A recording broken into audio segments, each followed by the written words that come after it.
Fulham 0, Manchester United 1. Did we deserve the win? No. Do I care? Absolutely not, blood. This is just what it is. I didn't think we was going to win the game before. I couldn't see where the goals were going to come from.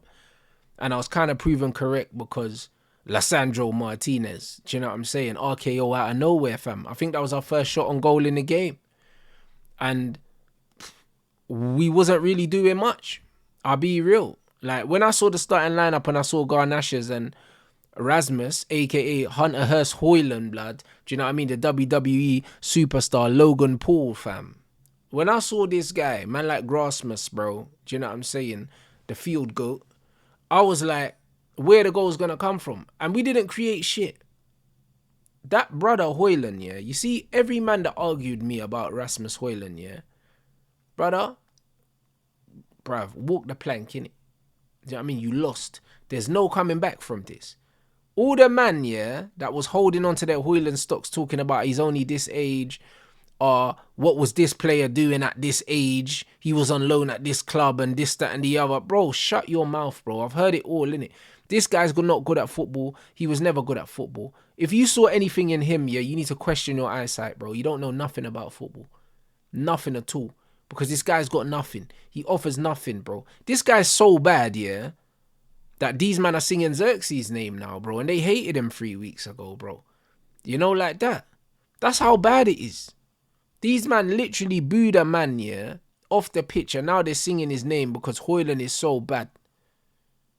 This is just what it is. And again, Xerxes comes on, yeah. The complexion of the game changes. Second half, yeah. We tend to be a better team in the second half because in the second half, the manager decides to put his footballers on. Xerxes comes on, Collier comes on, Toby comes on. Do you know what I mean? Obviously, Malacia come on, but he didn't really have much to do in that instance. And Lenny Euro comes on. The technical flaw of the team improves immediately when you bring on the Euro, Malacia, Collier, Mino, Xerxes. Immediately. Immediately, bro. When I saw the starting lineup, I was annoyed, but at the same time, the only good thing about a starting lineup like that is you know that we do have players on the bench that can improve the team. So providing we don't concede early, then we're always within a chance when the game actually slows down in the second half of the game, innit?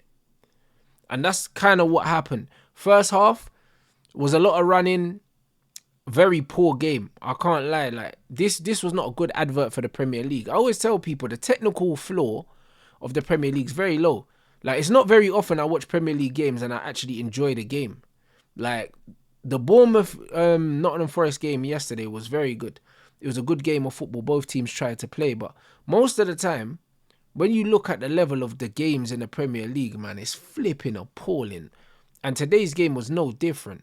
Like, very bad. Both teams really struggled to control the game for any large period of time. Like, I don't know what the final possession stats were, but I'm sure it was close to 50-50. It was a game where no team really dominated for any period. No team really threatened for a period. Onana didn't really have to make any saves that you could really credit him for.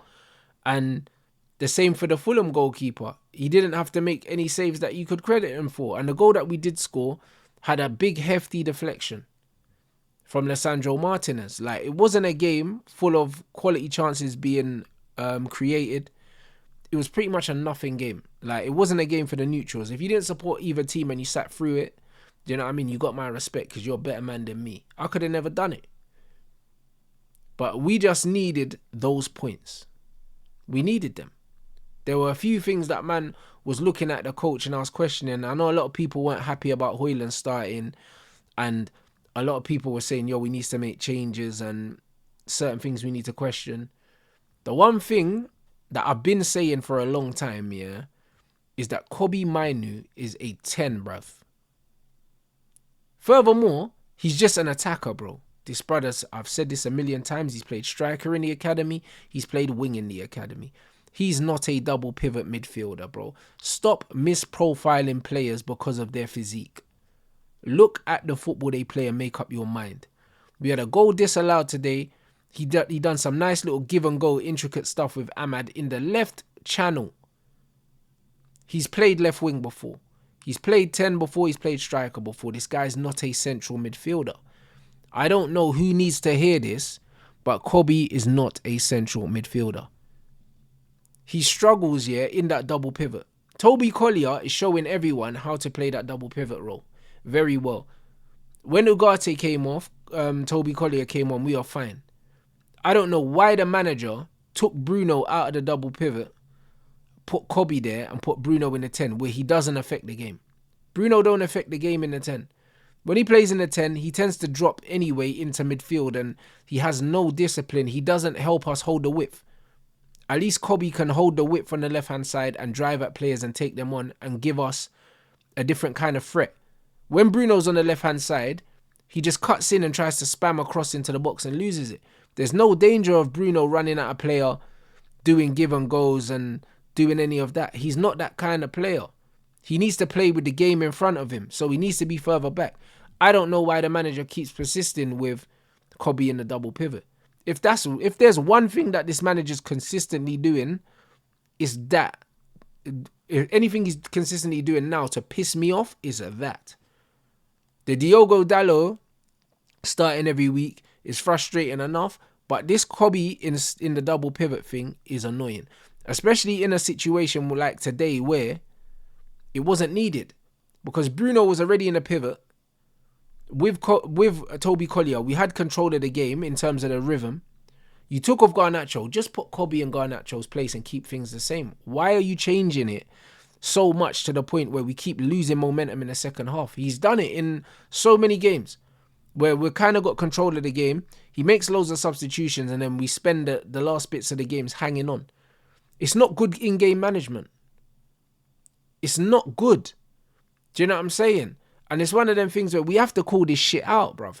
Because I can't lie, Fulham looked the most dangerous in this game, probably in the last 15 minutes. They never looked like scoring before then. And we just took off the players, we changed the balance of the team and we gave them the impetus and they started attacking. As soon as we scored, we then looked like conceding, just because we gave them the initiative because of the changes. That's what it was.